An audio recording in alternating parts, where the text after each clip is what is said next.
어떤 나그네가 여행 중에 주일을 만나게 됐습니다. 그리고 예배를 드리기 위해서 근처에 예배당을 찾아갔습니다. 예배당 안으로 들어갔는데 아무도 없는 겁니다. 그래서 한참을 기다렸습니다. 시계를 보면서 오늘 분명히 주일인데 언제 예배가 시작되나? 벌써 시간이 11시가 지났는데 왜 예배가 시작되지 않을까? 이러고 있는데 앞에서 어떤 한 분이 걸어 나왔습니다. 그래서 그 여행객은 그 사람을 붙들고 물었습니다. 이렇게 물었죠. 예배 몇 시부터 시작합니까? 라고 물었더니 그 사람이 그 나그네에게 이렇게 말했습니다. 예배는 당신이 저 예배당 문을 나가는 순간부터 시작됩니다. 하나의 이야기지만 우리에게 굉장히 중요한 교훈을 알려주는 이야기입니다. 진짜 예배는 바로 저 예배당 나서는 순간부터 세상에서 시작되는 거죠. 제가 입버릇처럼 성도들과 나누는 말씀이 있습니다. 예배에 실패하면 모든 것이 실패하고 예배에 성공하면 모든 것이 성공한다. 사실은 성도들에게 멋진 말로 어떤 환심을 사기 위해서 드리는 말이 아니고 진리에 가깝습니다. 여기서 예배의 성공, 예배의 실패했을 때 이 예배는 우리가 함께 모여서 드리는 예배만을 말하는 것이 결코 아닙니다. 우리가 오늘 예배가 12시 조금 넘으면 마치잖아요. 예배당을 나서는 순간부터 시작되는 예배, 그 예배가 우리에게는 너무 중요한 예배거든요. 많은 그리스도인들은 모였을 때 예배만 중요하고 나가서의 예배는 상관없는 거죠. 세상 사람들의 수많은 손가락질이 왜 있느냐? 그것은 바로 안에서 예배는 멋진데 밖에서 예배가 실패하기 때문에 그런 거라고 진단해 볼 수 있습니다. 오늘 하나님은 사도 바울을 통해서 우리에게 굉장히 중요한 요구를 하십니다. 사도 바울이 이제 마지막 사역, 땅끝으로 가서 복음을 전해야 되겠다고 하는 갈망함이 있었어요. 왜냐하면 그것은 주님께서 사도행전 1장 8절에 예루살렘과 온 유대와 사마리아와 땅끝까지 이르러 내 복음을 전하고 증인으로 살아라, 그 말씀을 사도 바울이 가슴에 새겼던 겁니다. 그래서 1차, 2차, 3차 전도 여행을 다 마치고 늙은 이 사도 바울은 마지막 땅끝이 어딘가를 고민하다가 그 땅끝이 스바냐라는 것을 알았어요. 그게 어디냐면 지금 스페인 땅입니다. 왜냐하면 이스라엘로부터 시작해서 땅을 걸어서 끝까지 가면 바로 스페인의 마지막 땅이 나오거든요. 그곳을 땅끝으로 생각하고 이제 늙었지만 그래도 마지막 사명을 감당하기 위해서 이제 나서기 전에, 공식적으로는 4차 전도 여행이 되겠죠. 바울 개인에게는 마지막 여행 중에, 전도 여행 중에 죽을 수도 있는 거예요. 나이가 들어가지고. 기도 요청을 합니다. 로마 교인들에게. 그게 바로 로마서예요. 내가 마지막 죽음을 불사하고 나가는 이 선교의 길에 여러분이 나의 동역자가 되고 나의 후원자가 되어 주십시오. 이제 이런 마음이죠. 그런데요, 그러니까 얼마나 이 내용 절절히 얼마나 진심이 담겨 있겠어요. 얼마나 중요한 말씀이겠어요. 그 중에서 로마서 12장은 더더욱 우리에게 너무 중요한 메시지를 주는 겁니다. 12장 1절은 이렇게 시작하죠. 형제들아, 내가 하나님의 모든 자비하심으로 너희를 권한다, 권면한다, 부탁한다. 너희 몸을 하나님이 기뻐하시는 거룩한 산 제물로 드리라. 이것이 너희가 드릴 영적 예배니라. 우리의 몸을 주님께서 기뻐하시는 거룩한 산 제물로 드리는 것, 이것이 영적 예배인데, 이 영적 예배는 이곳에서 드리는 것이 아니고 바로 예배당 문 밖에서 드리는 거예요. 여러분의 삶의 현장에서 드리는 겁니다. 직장 일터에서 드리는 거예요. 가정에서 드리는 겁니다.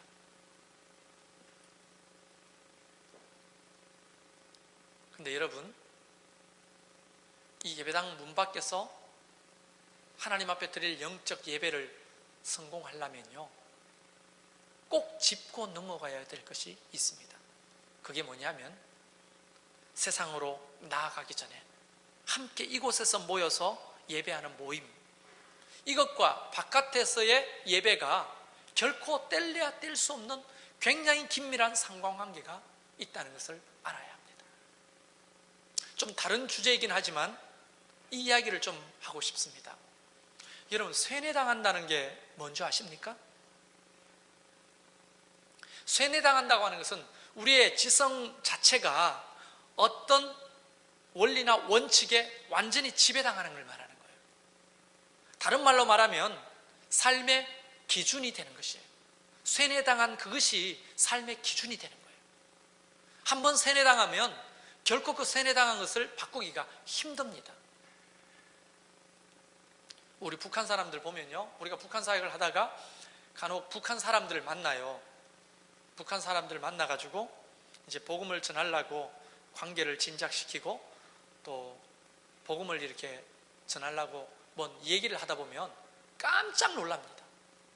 여전히 죽은 지가 얼마나 오래됐는데 김일성 수령 아버지, 그 다음에 김정일 국방위원장, 김정은 총비서 뭐 이러면서 이야기를 하는데요, 그것도 뭐 어린 아이들부터 어른들까지 이야기를 해보면 너무 그 사고방식이, 주체사상이 완전히 자리 잡고 있어요. 그러니까 뭐 복음이 들어갈 틈이 잘 안 보입니다. 그래서 많은 탈북사역을 하는 목사님들께서 그분들을 모처에 탈북한 분들을 보호하면서 성경 공부부터 하는 게 아니에요. 뭐부터 하냐면 일주일 내내 한국 방송을 틀어줍니다. 위성을 통해 가지고 드라마, 뉴스, 뭐 예능, 그런 프로그램들을 일주일 내내 틀어주는 거예요. 위험하니까 밖에 나가지는 못하고 그 모처에 앉아가지고 한국 방송만 일주일 내내 보는 거예요. 그러면 일주일 후에 쇠뇌당했던 이것이 점점점 벌어지기 시작한다는 거예요. 그러면서 묻는다는 겁니다. 저거 전부 사기치는 거 아닙니까? 나만이 정말 저렇게 사는 거 맞습니까? 이렇게 묻는다는 거예요. 선교사님이 한번 생각을 해보시라고. 그러면 참 서울의 거리, 그 번화한 거리들 세트장으로 만드냐고. 세트장으로 만들 바야 차라리 저렇게 만들겠다고. 거짓말이 아니라고. 일주일 동안 더 한번 보시라고. 이쪽 저쪽 뉴스도 보시고 다 틀어보시라고. 또 뉴스나 뭐 사람들 표정도 보시라고. 근데 많은 사람들이 그 쇠뇌당한 것이 조금씩 틈이 열리는 거예요. 그때 하나님의 말씀으로 복음을 전한다는 거죠. 한번 쇠뇌당하면 이 쇠뇌당한 것이 삶의 기준이 되기 때문에 여직 힘든 게 아니에요. 바꾸는 것이. 제가 무슨 말씀을 하시는 줄 아십니까? 좀 부정적인 단어지만 쇠뇌가 어떤 의미에서 여러분이 예배당에 모였을 때 하나님의 말씀을 목사로부터 설교를 듣기 시작하면 이것이요, 어떤 의미에서는 쇠뇌당하는 거예요. 그런데 중요한 것은 옳고 바른 말씀으로 쇠뇌당하는 사람하고 잘못된 말씀으로 쇠뇌당하는 사람은 나가서 예배가 다를 수밖에 없다는 거예요. 그래서 사실은요, 목사가 굉장히 중요한 거예요. 여러분에게 필요한 사람이라는 말은 하는 게 아니고, 나한테 잘하라는 말이 아니고, 저를 위해 여러분이 기도해 주셔야 되는 거예요. 강단에서 하나님의 말씀을 건강하게 바르게 표현하지 못하고 또 목양할 때 교회를 건강하게 이끌지 못하면 여러분도 모르게 여러분은 이 목사의 잘못된 그 목회 철학과 신학에 쇠뇌를 당해서 그게 옳은 줄 알고 세상에 나가서도 그렇게 그 기준을 가지고 살게 되잖아요. 그 예배가 과연 성공할까요? 결코 성공할 수가 없는 겁니다. 그래서 저는 오늘 여러분이 정말 저 바깥에서 영적인 예배를 드리고 정말 성공하는 예배자가 되려면 먼저 감히 말씀을 드리는데 교회를 분별해야 합니다. 목사를 분별할 줄 알아야 돼요. 그게 안 되면요, 여러분의 영혼을 팔아먹는 거예요. 여러분의 영혼이 파괴되는 것입니다. 그래서 오늘 2절에 너희는 이 세대를 본받지 말고 오직 마음을 새롭게 함으로 변화를 받아 하나님의 선하시고 기뻐하시고 온전하신 뜻이 무엇인지 뭐하라? 분별하도록 하라. 그러니까 여러분이 세상 속에서 영적 예배를 드리려고 할 때 분별해야 될 것이 얼마나 많습니까? 이게 과연 하나님이 선하시고 기뻐하시고 온전하신 뜻인지 분별해야 될 것이 너무 많잖아요. 그런데 문제는 여러분이 가장 먼저 분별해야 될 것은 여러분이 이 교회에 여러분의 영혼을 맡길 수 있냐는 겁니다. 목사의 설교를 매주마다 아니면 매주마다 또 매일마다 들을 만한 말씀인지를 여러분이 분별할 줄 알아야 되는 거예요. 과연 이 강단에서 선포되는 하나님의 말씀이 정말 하나님이 선하시고 기뻐하시고 온전하신 뜻이 무엇인지 알 수 있도록 하는 그런 기준이 되는지 안 되는지를 여러분이 잘 분별해야 되는 거예요. 이런 말 들어보셨어요? 교회는 목사만큼 성장한다. 성도는 목사만큼 성숙한다. 그게 여러분 앞에 내가 절대적인 존재라는 말이 아니고, 만약 내가 잘못된 신학과 가치관을 가지고 교회를 이끌고 성도들을 이끌기 시작하면 성도들은 그냥 사기 당하는 거예요. 사기 당하는 거. 여러분의 영혼이 사기를 당하는 거고 여러분의 삶이 사기를 당하는 거예요. 그래서 오늘 저는 굉장히 저한테도 불편한 설교를 시작하려고 합니다. 이게 뭐냐면 여러분이 과연 그 교회를 또 최성열 목사를 분별해 보십시오. 정말 선하시고 온전하고 기뻐하신 그런 뜻이 이 강단으로부터 선포되고 여러분을 가리키고 이끌 수 있는지를 선포하시고, 만약 아니라고 판단되시면 여러분 빨리 저희 교회를 떠나셔야 합니다. 저에게서 가장 멀리 떠나셔야 합니다. 그게 여러분을 지키는 거예요. 자, 그러면 제가 왜 이런 얘기를 하는지 다시 한번 정리를 해보겠습니다. 하나님은 분명히 밖의 예배가 중요하다고 말씀하셨어요. 그 밖의 예배는 안에서 예배할 때 우리가 하나님으로 받는 은혜, 또 목사를 통해 받는 그런 말씀이 굉장히 중요한 무기가 되고 또 기준이 되어서 밖의 예배를 드리기 위해서 나간단 말이에요.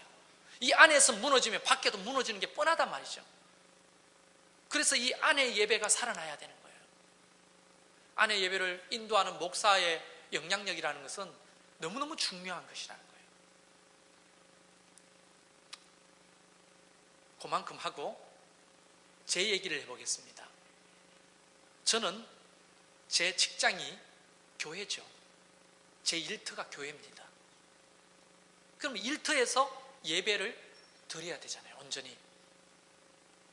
예배를 우리가 이제 주일날 한번 모여서 수요일날 새벽 예배, 금요 예배 드리는 그런 예배 말고, 나 또한 일터가 교회니까, 목회가 일이니까 이 일터에서 어떻게 내가 영적인 예배로 성공할 것인지, 이게 저한테도 문제 아닙니까? 여러분에게도 문제죠. 여러분은 직장에서 어떻게 예배할 것인가, 가정에서 어떻게 예배자로 살 것인가, 학교에서 어떤 예배자가 될 것인가가 고민이듯이 저에게도, 목사인 저에게도 교회에서 어떻게 설교할 것인가, 어떻게 성도를 이끌고 가르칠 것인가가 저에게는 영적 예배의 굉장히 중요한 기준이잖아요.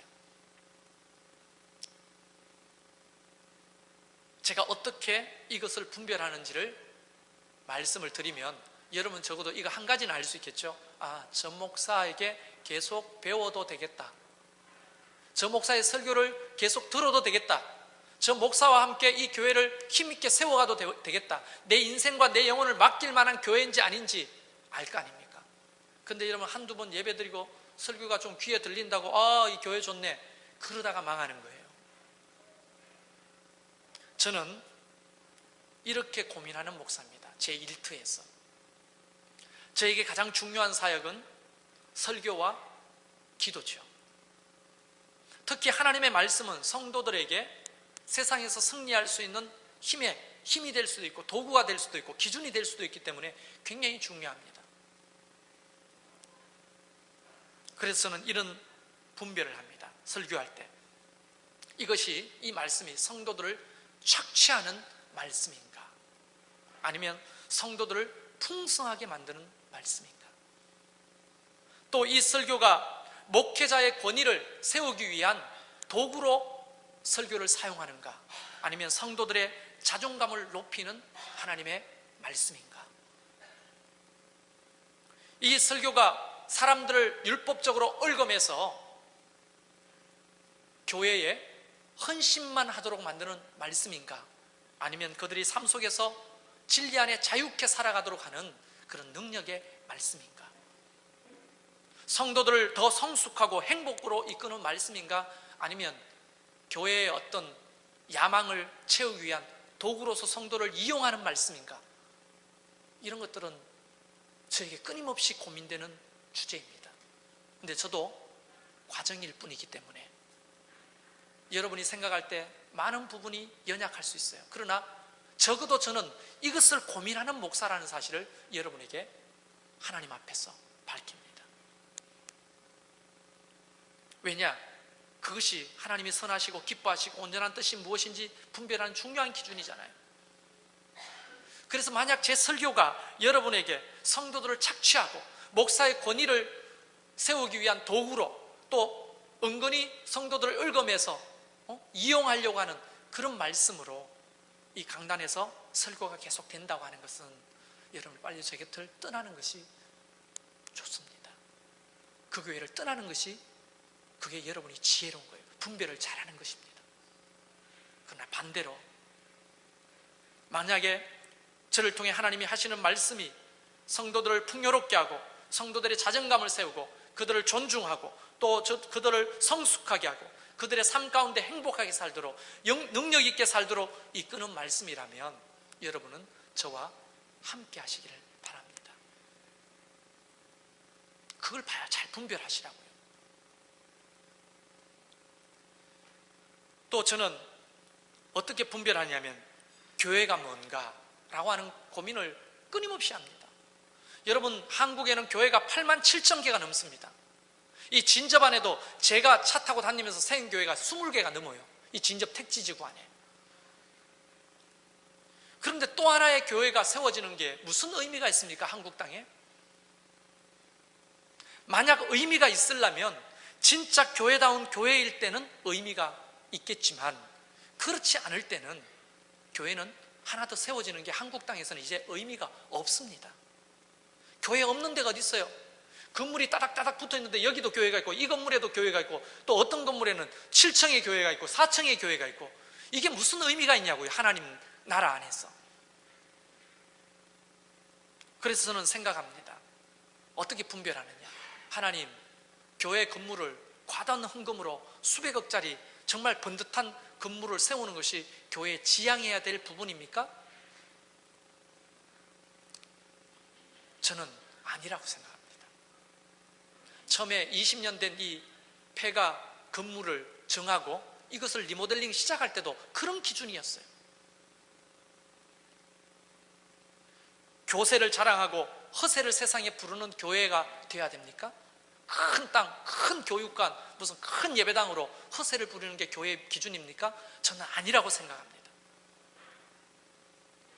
지역과 불통하면서 우리끼리 잘 먹고 잘 살고 재미나게 노는 게 교회입니까? 교회일 수가 없죠. 교회는 사람이 교회입니다. 여러분 한 사람 한 사람이 교회입니다. 교회를 세운다고 하는 것은 건물을 세우는 것이 아니라 여러분을 믿음으로 하나하나 말씀 위에 세워가는 것이 교회를 세우는 것이라고 저는 믿습니다. 교세, 허세를 부리면서 세상에 자랑하는 것이 아니라 세상에 빛과 소금으로 좋은 영향력을 끼치는 교회가 진짜 교회라고 저는 생각합니다. 지역과 불통하는 것이 아니라 지역과 소통하면서 지역을 섬기는 교회가 될 때 그것이 교회라고 생각합니다. 여러분, 이런 가치관을 가지고 하나님, 과연 교회가 바르게 가고 있는 것입니까? 그걸 날마다 고민하는 거예요. 제 고민이 거기에 있습니다. 8만 7천 개가 있는데 구태예언한 또 하나의 교회가 세워지는 것은 이 진접에서는 의미가 없습니다. 좋은 건물을 가진 교회로부터 상가에 많은 교회들이 들어와 있어요. 그 교회는 여기에 만약 그런 하나님의 어떤 본질적인 교회를 이루지 않는다면 교회가 있을 필요가 없는 것입니다. 헌금 축내고 그저 목회자들 돈벌이 하는 직장에 불과한 거예요. 여러분은 저희들한테 이용당하고 있는 거예요. 저는 그런 교회가 아니라고 봅니다. 제가 왜 이런 말씀을 계속합니까? 분별하시라고요. 무엇이 하나님이 기뻐하시고 온전하신 뜻인지 먼저 목사를 분별하고 교회를 분별해야 세상에 나갔어도 여러분이 성공할 수가 있습니다. 예배에 영적 예배를 드릴 수가 있는 거예요. 저한테 홀리거나 이게 바른 거라고 생각하고 따라왔다가는 큰 코 다치는 거예요. 교회의 비전은 무엇인지 늘 고민하고 분별합니다. 교회 비전이 뭡니까? 큰 땅을 사야 합니까? 성도들이 모였으니까 이제 선교관, 수양관 정도는 하나 있어야 합니까? 연세 드신 분이 계시니까 교회 공동묘지는 있어야 하는 것입니까? 그런 것들이 우리의 비전과 꿈이 되는 것이 과연 옳은 것입니까? 하나님 앞에? 그런 걸 고민하는 거예요. 그게 맞다 안 맞다를 떠나서 저는 그런 걸 고민하는 거예요. 한 사람 한 사람을 예수의 제자로 세워가는 것, 어떻게 하면 성도들을 세상에서도 영향력 있는 그런 예수의 제자로 세울 것인가, 그게 교회의 비전이 되어야 되지 않겠습니까? 다음 세대 계속 하나님의 교회를 떠납니다. 청소년, 아이들, 청년들 더 이상 교회에 오지 않습니다. 그런 다음 세대들에게 정말 영향력 있는 하나님 나라 안에서 이 나라와 민족을 위해서 쓰임받는 믿음의 아이들로 키워가는 것, 그게 교회의 비전이 되어야 되지 않겠습니까? 교회의 비전은 하나님 나라를 꿈꾸는 거예요. 하나님의 나라가 이 땅에 도래하기 위해서 아직도 예수 그리스도를 알지 못하는 많은 민족들, 우리 이웃들에게 복음을 전하고 그들에게 선교를 하고 그들에게 사랑을 흘려보내는 것, 그것이 교회의 가장 중요한 사역이라고 공동체가 고백해야 되는 것, 그게 교회의 비전이어야 되지 않겠습니까? 교회 통장에 많은 돈이 있으면 좋겠습니다만 잉여 장엄이 계속 많아져서 지역 은행으로부터 VIP 대접을 받는 교회는 저는 결코 건강한 교회라고 보지 않습니다. 세상을 향해 끊임없이 흘려보내야 되는 거예요. 특별한 목적을 위해서 돈을 모으는 것은 우리가 합의하에 이루어질 수 있지만 쓰고도 남아가지고 돈이 통장에 계속 모여서 지역 은행이 VIP로 대접하는, 목사님한테 VIP로 대접하는 그런 교회는 결코 건강한 교회가 될 수 없다고 고민하는 거예요. 저는 그게 옳고 그름이 아니라 그런 걸 고민하는 거예요.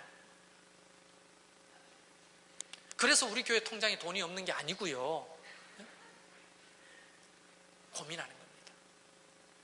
여러분, 교회가 하나님의 말씀이 선포되고 교회의 목양의 철학과 방향이, 교회의 비전이 여러분이 보실 때 하나님이 선하시고 기뻐하시고 온전한 뜻인지를 분별하셔야 합니다. 만약 아니라고 생각하면 여러분 빨리 저의 곁을 떠나십시오. 그리고 그 교회를 떠나야 합니다. 만약 아니라고 생각하면 여기에 남아있을 필요가 없습니다. 굉장히 소비적인 거예요. 그러나 만약에 이런 고민들이 지금은 완성되지 않지만 목사님이 저런 것들을 고민하고 있구나, 교회가 이런 것들을 고민하고 있구나, 이것이 정말로 하나님이 보실 때 선하시고 기뻐하시고 온전하신 뜻이구나 라고 동의한다면 우리는 함께 목숨을 걸어야 하는 겁니다. 건강한 교회를 세우기 위해서 기도할 수 있지 않습니까? 기도할 가치가 있는 교회라고 생각하면 기도해야 하는 겁니다. 헌금할 가치가 있는 교회라고 생각하면 헌금해야 하는 겁니다. 정말 봉사할 가치가 있는 교회라고 하면 봉사해야 하는 겁니다. 함께 내 영혼을 맡기고 신앙생활을 해야 될 가치가 있는 교회라면 이제 힘을 합해야 하는 거예요. 여러분, 불편함을 드리려고 하는 게 아니고 어떨 때는 마음이 아픕니다. 어떤 게 마음이 아프냐, 자꾸 안으로 들어오지 못하고 밖으로 빙빙빙 도시는 성도님들 마음이 아파요. 그래서 이런 생각을 해보는 거죠. 뭐가 부족한 것일까? 내 설교가 부족하나? 교회 목회 철학이나 비전이 그들에게 맞지 않은 것일까? 그들은 여전히 저와 교회를 탐색하고 있는 중일까? 왜 저렇게 함께 힘을 모아 기도하고 함께 헌신하지 못할까? 그래서 끊임없이 주님 앞에 묻습니다. 저 또한 나의 일터인 이 교회에서 분별하는 거예요. 무엇이 주님이 기뻐하시는 일인지, 무엇이 하나님께서 선하시다고 말하는 게 뭔지, 온전하신 뜻이 뭔지.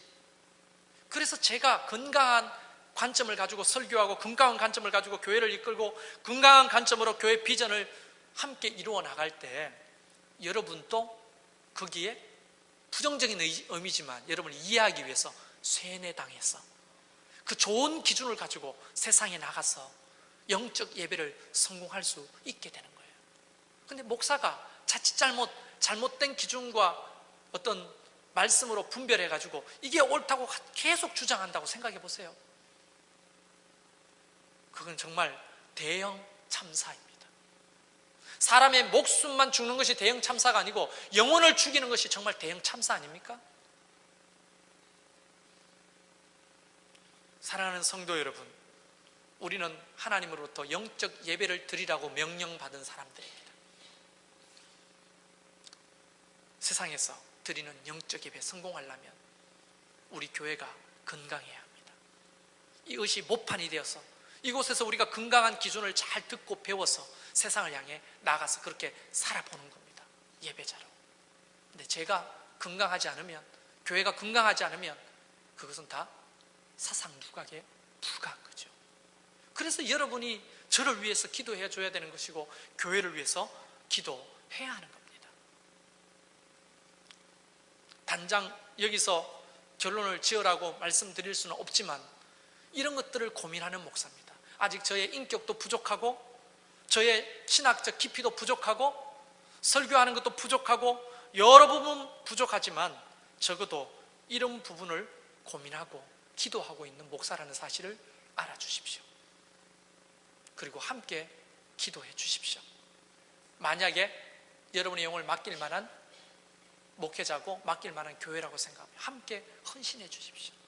함께 이제 힘을 합해서 우리가 멋진 교회 좀 세워가면 좋겠습니다. 그래서 저는 기도하면서 조만간에 굉장히 중요한 결단을 여러분에게 선포할 작정입니다. 셀 리더들에게는 미리 말씀을 드렸고 한 몇 개월, 한 1, 2개월 준비해서 교회가 과연 이대로 괜찮은가 하는 거예요. 이게 과연 성경에서 말하는 교회인가 하는 거죠. 만약에 구태여연하게 이런 교회, 수많은 교회가 있는데 또 다른 똑같은 교회를 우리가 한다면 이 교회는 너무 소비적인 교회다. 하나님 나라에. 선교도 그런 거 있거든요. 선교사를 보면 도시에 와글와글 모여 있단 말이에요. 그래서 선교 전략을 어떻게 생기냐면 선교사 재배치라는 게 있어요. 선교사가 꼭 필요한 지역으로 재배치를 하는 거예요. 교회가 여기 와글와글 있을 필요가 뭐 있습니까? 그건 소비적이라는 거죠.